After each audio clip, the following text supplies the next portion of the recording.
ficar de pé e vamos pedir ao Senhor que nos dê uma direção da palavra. Glória a Deus.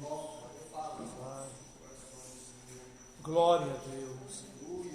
Pai santo e verdadeiro, conceda, Senhor, uma palavra na qual nós venhamos juntos meditar com os irmãos, para a honra e glória do Teu santo nome, para também o elevo espiritual de cada um, Senhor, para que os irmãos cresçam na graça e no conhecimento, meu Pai, em nome do Senhor Jesus.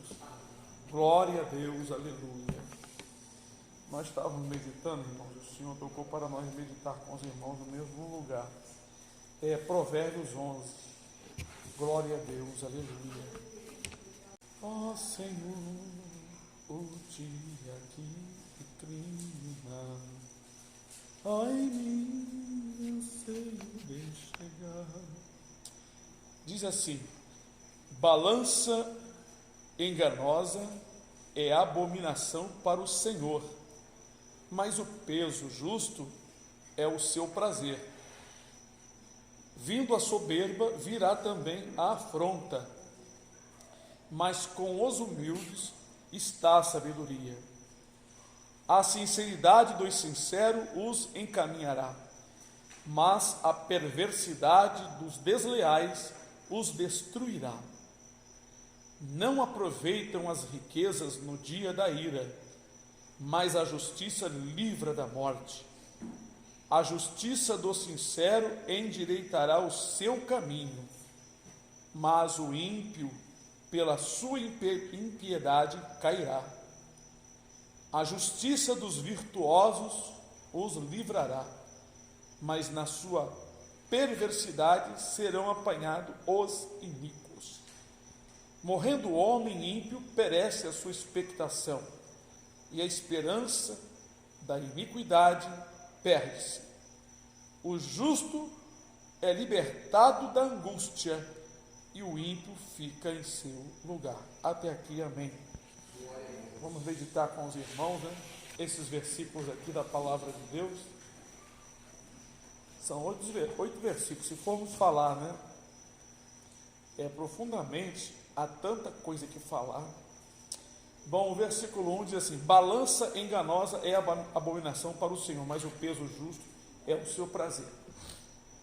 Falando-se de balança, né? Na época aqui que foi dito esse provérbio aqui, nós hoje conhecemos também, né, a balança e os pesos. Tem pessoas que enganam os seus semelhantes através das balanças e dos pesos. Tem pessoa que até manda tirar o conteúdo dos pesos e colocar chumbo dentro para poder pesar mais, né? Aí, ou pesar menos, de acordo com o que interessa. Outros, como na feira, põem a sua balança num declive da calçada, porque e as pessoas compram sem saber que ali está vendo, não está no nível. Então o Senhor diz que essas coisas são abomináveis a Ele, porque o Senhor se agrada de que, se a pessoa está vendendo, ele tem que ganhar o justo e dar àquela pessoa que está comprando o produto de acordo, né, como está escrito ali na placa da venda, né? Custa tanto. Mas nós sabemos, irmãos, que balança enganosa, não é, se refere também ao julgamento, à palavra de Deus, não é? Muitos que não pregam a palavra do Senhor corretamente estão usando um peso injusto e uma balança enganosa, não é? Quando, por exemplo, uma pessoa dentro de uma igreja é julgada erradamente, não é, a balança favoreceu quem julgou ou favoreceu o errado, e o justo, não é, ficou prejudicado, porque a balança, né, um lado é o peso, outro lado é o produto, né? Então aqui é um problema, e aqui é minhas palavras de julgamento, que é o peso. Então, se eu usar erradamente a palavra no julgamento, eu estou favorecendo, não é, o erro, e estou prejudicando o justo. Outra coisa que a palavra de Deus nos ensina sobre balança enganosa é a palavra pregada com falsificação. Paulo diz que nós não somos falsificadores da palavra. Aquele que falsifica, ou seja, que não prega com verdade a palavra, ele está usando a balança enganosa. Por que a palavra de Deus é comparada à balança? Irmãos, vocês já ouviram gente dizer assim: você está me julgando. Toda vez que vamos pregar uma palavra que vai de encontro ao erro de uma pessoa, as pessoas, para se defenderem, usam muito essa palavra: você está me julgando, porque estamos falando uma verdade. Então, a palavra de Deus, ela é considerada como balança, como peso. É ela que vai ser colocada, para poder julgar a pessoa. A palavra de Deus também ela é considerada como um metro. Jesus diz: com a mesma medida que vocês medirem, medirão vocês. Então, é como se a palavra de Deus fosse também o plumo, o esquadro. Toda vez que nós usamos a palavra de Deus, nós estamos enquadrando alguém, nós estamos medindo alguém, não é? Nós vemos que na palavra de Deus, Ezequiel viu o anjo do Senhor com a cana de medir. No Apocalipse, João também viu o anjo entrando no templo com uma cana, de medir. A cana era um bastão, com gomos, com medidas para medir. Aí o Senhor falou para ele assim: não meça o átrio que está fora, porque foi dado às nações, e pisarão, as nações pisarão o átrio que está fora por 42 meses. Está lá em Apocalipse 11. Então, balança enganosa, que é a abominação do Senhor, é a pessoa que transmite a palavra erradamente, prejudicando o seu semelhante, não dando o alimento correto. Então, quando nós ensinamos corretamente, nós estamos colocando a balança com boa medida, perfeita, com precisão, não é? É bom nós comprarmos, por exemplo, 1 quilo de uva, ou então de batata, 1 quilo de carne, e a balança do vendedor ser perfeita, não é? Você vai pagar exatamente o que a balança ali está indicando, que está pesando. Assim é a palavra de Deus. A palavra de Deus é como a balança. Esta palavra aqui, balança enganosa é abominação para o Senhor, mas o peso justo é o seu prazer. Deus não está aqui usou Salomão, não está aqui falando exatamente de balança. É apenas uma figura da justiça praticada. Então, quando nós praticamos justiça, nós estamos colocando o peso justo, Aquele, não tem aqueles pesos, 100 gramas, 50 gramas, 200 gramas, meio quilo, 1 quilo, Antigamente só usava aquilo ali, depois apareceram as balanças digitais, Mas então o peso justo, é quando os pesos são perfeitos, eles pesam exatamente aquela quantia, Então, está se referindo aqui às coisas dos outros. Deus tem prazer de ver um servo dele, uma serva dele, falando a palavra dele com justiça, Então é peso justo, é balança justa. Pulando para o outro provérbio que diz: vindo a soberba, virá também a afronta, afronta, mas com os humildes está a sabedoria. Soberba, irmão, soberba é quando a pessoa se põe acima dos outros, fala com arrogância. Então a Bíblia chama isso de pessoa soberba, se ensoberbece, se engrandece. Como eu falei outro dia, é como soprar um balão, ele inchar. A pessoa soberba, ele se enche de orgulho, se enche dele mesmo, se achando superior aos demais. Então diz aqui que vindo a soberba, virá também a afronta, porque toda pessoa que se altera, que se ensoberbece contra alguém, ele será afrontado e também afronta os outros. Mas nós aceitamos que todos aqueles que se ensoberbece, se engrandece, um dia eles vão ter que enfrentar a afronta de Deus. A afronta é justamente se deparar diante de Deus para prestar conta da sua altivez, do seu soberba, do seu pecado. Porque, como nós sabemos, né, o pecado, ele gera morte, porque o salário do pecado é a morte, não é? O pecado gera morte. Um grão de feijão gera um pé de feijão, um pé de feijão gera um monte de favazinho de feijão, e na fava tem vários feijãozinhos.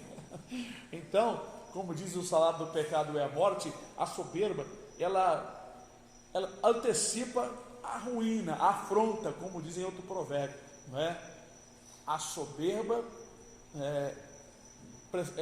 precede a ruína.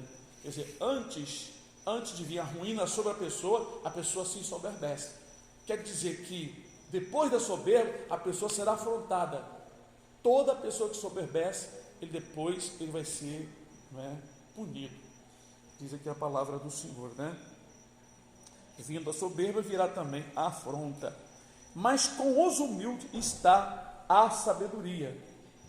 Com os humildes. A humildade que está falando aqui não é a humildade da aparência de roupa, é a humildade do coração. Nós,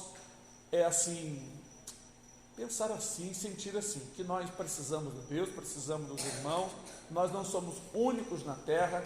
Não existe isso de a pessoa dizer, eu não preciso de ninguém. Tem gente na raiva que fala isso, eu não preciso de você. Isso é coisa da raiva, da hora da ira, mas não existe isso. Nós dependemos uns dos outros, não é?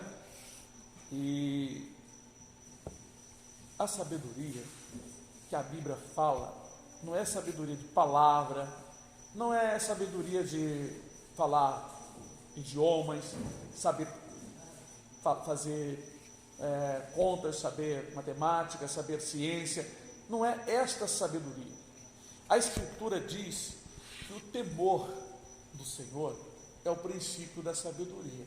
Então a pessoa que é humilde, não é? Ele tem a sabedoria, porque a sabedoria que Deus dá é uma sabedoria diferente. Justamente ser sábio é ser humilde, temer a Deus, respeitar seus irmãos, ajudar aqueles que necessitam. Isso tudo é sabedoria. Porque o que adianta uma pessoa que fala um monte de coisas e ensina um monte de coisas, mas o seu viver é errado, é contra a palavra de Deus? Isso não é sabedoria. Pois o apóstolo Paulo, no livro de 1 Coríntios, capítulo 1, diz que Deus tornou louca a sabedoria deste mundo. E ele pega o sábio na sua própria sabedoria. Então a sabedoria de Deus é diferente. A sabedoria de Deus está com os humildes de coração. Pessoas que são pobres de espírito. Humilde de coração ou pobre de espírito. Que tem seu espírito, né, humilde, quebrantado, né? A Bíblia diz que o temor do Senhor é o princípio da sabedoria. Então nós vemos que temer a Deus é ser sábio, ser humilde é ser sábio. Se a sabedoria está com os humildes, é porque a humildade é sabedoria. A humildade é sabedoria, não é?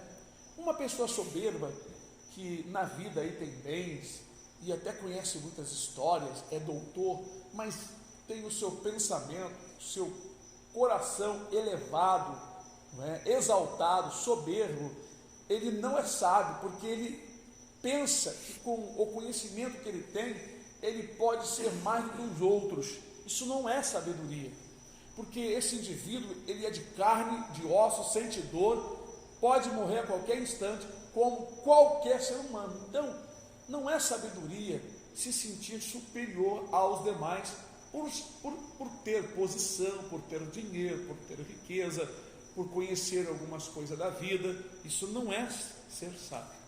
Sabedoria aqui é outra coisa diferente, é que vem do céu, não é?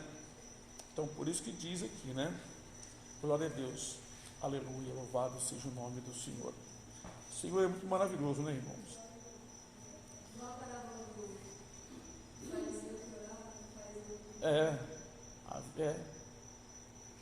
A A oração dele não foi uma oração sábia.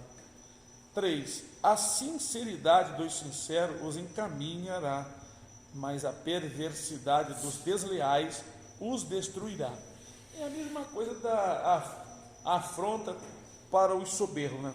Aqui diz, não é, na parte segunda do versículo, né, mas a perversidade dos desleais.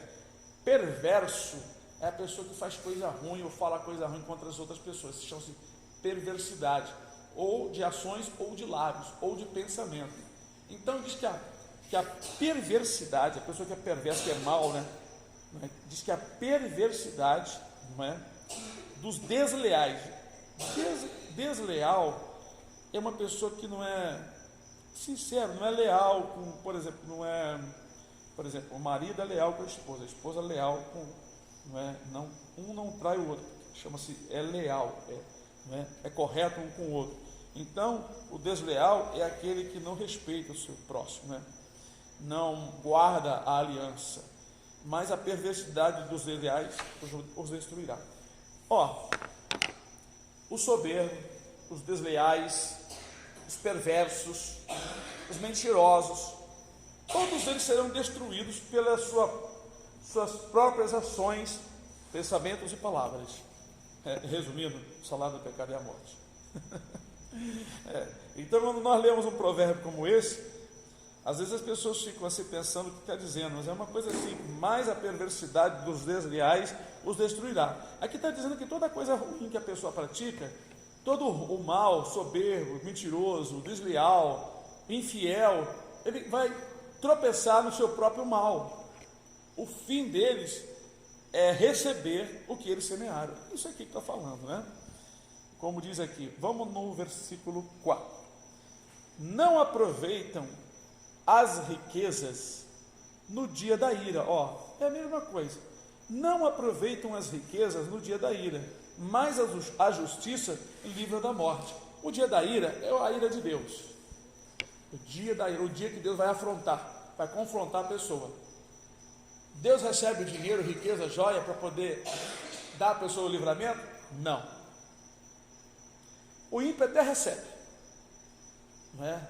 O indivíduo vai matar o outro por causa de um negócio, mas aí ele oferece 3, 4 vezes mais e o negócio termina por ali, não é?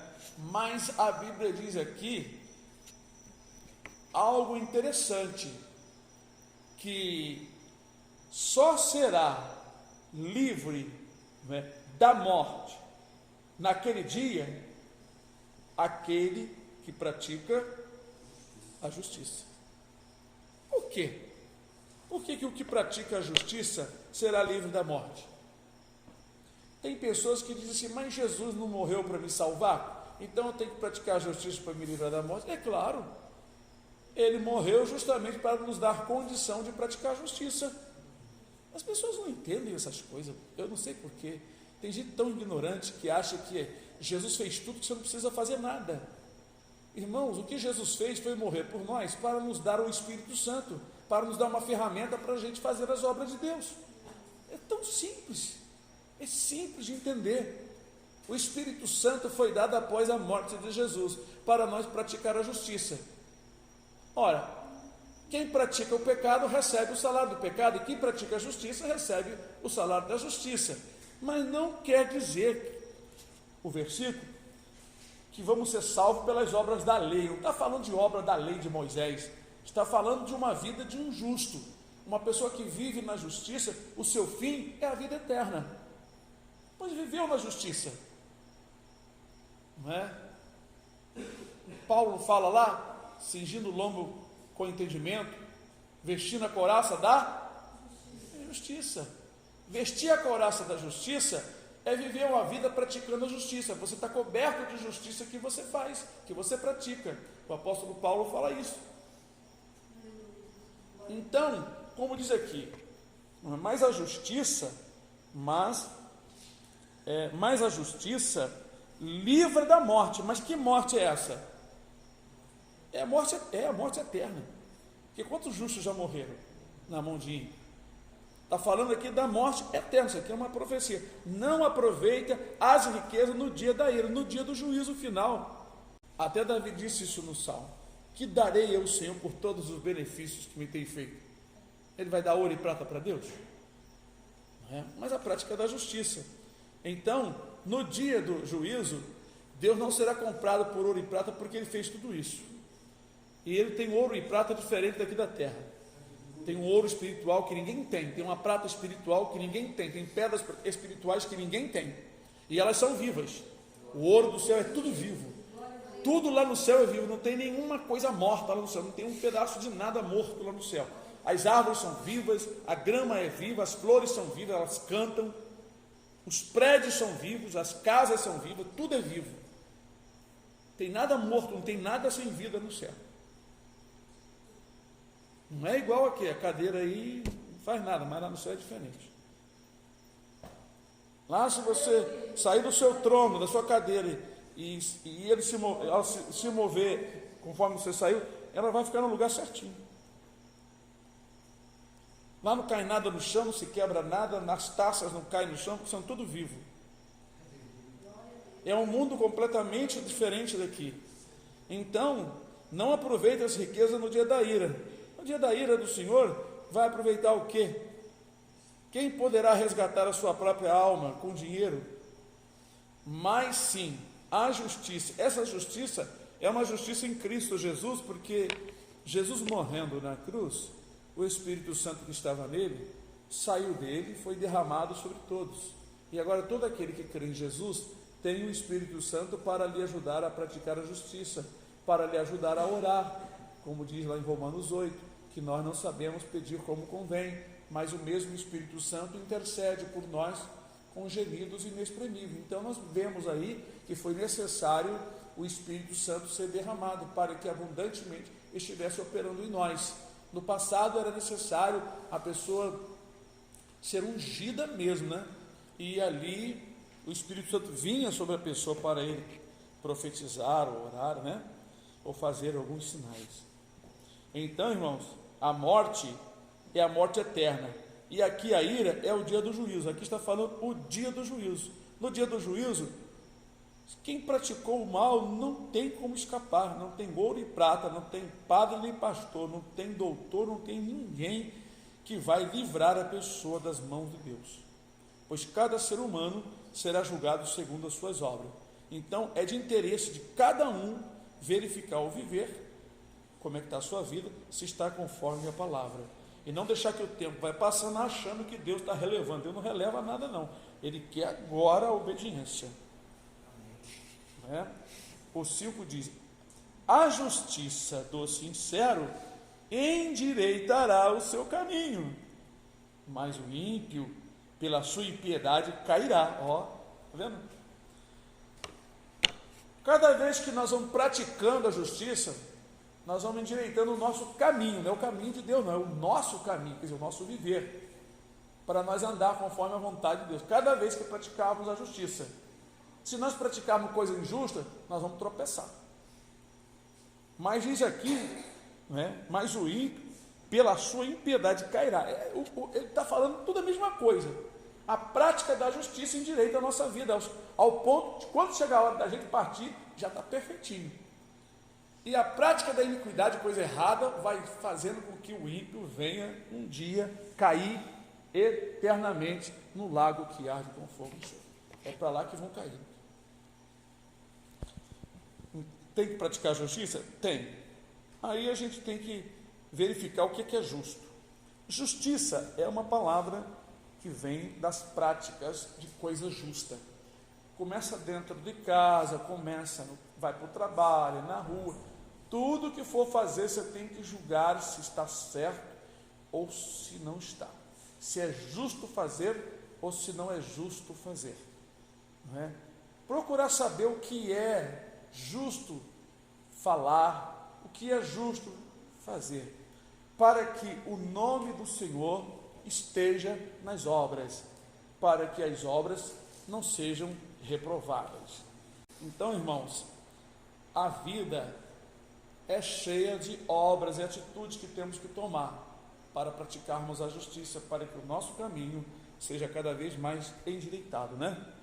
Como está escrito aqui, a justiça do sincero endireitará o seu caminho, sua vida. Quem pratica a justiça, endireita a sua própria vida e tem mais bênçãos de Deus. Quem faz do jeito do mundo, praticando iniquidade, não julgando se está certo, como é que tem que ser feito, como é que tem que fazer, né? Eu vou chamar o indivíduo para trabalhar aqui, né? É justo acertar antes do trabalho, dizer o que vai fazer. É justo acertar antes. Acertar, que eu digo assim, combinar, né? Agora, é injusto deixar a pessoa trabalhar e depois dar o que quiser. Então, isso não é certo, né? Eu estou só citando assim coisas que nós temos que estar sempre verificando no nosso viver, no dia a dia. Existem muitas coisas injustas, né? E muitas coisas justas entre o casal, né? A Bíblia diz que o marido, quando se casa com a esposa, um não pode negar o outro. Está escrito isso, né? Esse é assunto para os casais, né? Não pode, né? Se um tirar o direito do outro, já está praticando iniquidade, já está praticando injustiça, né? Então, assim está escrito. O versículo 6, né? A justiça dos virtuosos... eu já li, né? Não. Isso, a mesma coisa. A justiça dos virtuosos livrará. Eu vou falar esse versículo aqui, esse pedacinho aqui. A justiça dos virtuosos. Agora vamos falar sobre essa palavra. A justiça dos virtuosos. O que é virtude? Virtude é qualidade que a pessoa tem, sabe? Por exemplo, vamos falar das virtudes materiais. Mulher virtuosa, quem achará? Tem mulher, tem homem que faz um monte de coisa, sabe fazer, isso é virtude, não é? Eu tenho muitas virtudes, que eu sei fazer muitas coisas, então isso é virtude. Aqui está falando da virtude espiritual, por ele novo. A justiça dos virtuosos os livrará. Irmãos, uma pessoa virtuosa é uma pessoa que tem a sabedoria de Deus para praticar a justiça em todo o tempo, em tudo. Ele é muito atento às coisas, ele tem aquele jeito de fazer as coisas corretas. Então, o que acontece? Ele está sempre se livrando de problemas, sempre se livrando de coisas erradas, porque está sempre praticando a justiça. Só que aqui ressalta a justiça dos virtuosos, não é? Pessoa que tem virtude de praticar a justiça, tem aquele dom, não é? Está sempre fazendo as coisas corretamente, justamente, e isso é agradável ao Senhor, não é? Bendito seja o nome do Senhor, não é? A justiça dos virtuosos os livrará, mas na sua perversidade serão apanhados os iníquos. Quer dizer, os iníquos praticam perversidade e serão apanhados. É o mesmo assunto. O provérbio todinho está falando a mesma coisa. O homem vai colher o que planta. O homem vai colher, aqui está sendo assim persistente a palavra. O homem vai colher o que planta. Cuidado, plantou, vai colher. Não seja iníquo, não seja injusto, não seja ímpio, não seja perverso, não seja maligno, não pense nada mal contra o seu irmão, não é? Serão apanhados os mil. O 7, morrendo o homem ímpio, perece a sua expectação, e a esperança da iniquidade perde-se. Quer dizer, o que adianta praticar tanta iniquidade, tanta injustiça? Porque morrendo, morre aquilo tudo com ele. Porque o perverso e a pessoa iníqua, que pratica iniquidade, injustiça, né? Ele é um instrumento do Satanás, dos demônios. Quando ele morre, os demônios não fazem mais nada, não atenta mais ele também não faz mais nada, vai para a sua eterna habitação de sofrimento. Morre, acaba ali, não é? O que está querendo dizer? Logo, logo vem esse versículo. Está querendo dizer o quê? O que adianta o homem viver praticando coisa errada, se de repente quando ele morrer, aquilo não vai levar a nada e vai acabar na sua vida? E aí o que vai ser depois? Sofrimento eterno, não é? Morrendo o homem ímpio, perece a sua expectação, e a esperança da iniquidade perde-se, não é? Por exemplo, nós temos aquela história de Senaqueribe, né? Quando invadiu ali a Judá, e ele estava assim, acreditando que Judá seria destruída por ele, porque ele já tinha destruído muitas nações, mas não sabia que naquela noite seu exército iria morrer quase todo, e no outro dia, né, chegando na sua terra também ele morreria, porque o anjo do Senhor foi ali e matou 185 mil, é isso mesmo? Não é? E então ele saiu com vergonha de rosto, e quando chegou na sua terra, ele entrou no templo do seu Deus e se prostrou lá, e os seus próprios filhos foram lá e mataram ele com a espada. Sabia que tinha problema de casa, né, com a família, alguma coisa, o interesse dos filhos dominar, viu que o pai estava indo muito além. Então isso aqui, morrendo o homem ímpio, quem sabe se o que ele tinha no pensamento dele, cheio de esperança, de domínio, de riqueza, de ser o grande, não sabia que o fim dele estava chegando. Isso aí. O justo é libertado da angústia, e o ímpio fica no seu lugar. Aqui, a mesma coisa, o mesmo assunto. O justo é libertado da angústia, Deus coloca o ímpio no lugar. Por quê? O justo é libertado da angústia? Ele é justo. Quem pratica a justiça nunca será esquecido para sempre. Na hora certa, Deus tira o justo da angústia e bota o ímpio no lugar dele. Agora, aqui está um conselho, uma exortação, não é? Uma admoestação. Pratique justiça, não pratique iniquidade. Mesmo que a pessoa, ou alguém, não sei, ou as pessoas não te retribua, não reconheçam o teu trabalho, pratique para Deus, pratique para o Senhor, não pratique esperando de ninguém. É o que nós fazemos. Nós temos que praticar justiça diante do Senhor, porque quem vai nos recompensar é Deus. Paulo falou isso, baseado nesses estudos aqui, Paulo falou isso, que os servos obedeçam aos seus senhores segundo a carne. Os patrões, né? Hoje são os patrões, não servindo à vista, mas servindo de coração, como se fosse ao Senhor Jesus, e o Senhor vai recompensar, está lá escrito. Quer dizer, praticar justiça, não querendo que Antônio, Maria, João, não sei quem, reconheça o que você está fazendo. Não. Isso é um erro de muita gente. Se os filhos praticassem a justiça convertidos ao Senhor, não esperariam dos seus pais, porque muitos filhos ficam problemáticos, porque os seus pais não reconhecem a justiça praticada dos seus filhos, ou, não sei, outras coisas. Mas se os adolescentes, os jovens, as crianças, entendessem que nós devemos fazer para o Senhor, eles iam gozar muito mais de alegria, porque o mesmo Deus, Ele nos recompensa. Isso já aconteceu muito em nossas vidas, de nós estender a mão, por exemplo, para alguém que nunca pôde estender a mão para nós, mas outras pessoas, em outra ocasião, estenderam a mão para nós no momento que nós estávamos precisando. Isso não é Deus retribuindo, é Deus retribuindo, é Deus abençoando. Amém, meus irmãos? Amém. Glória a Deus.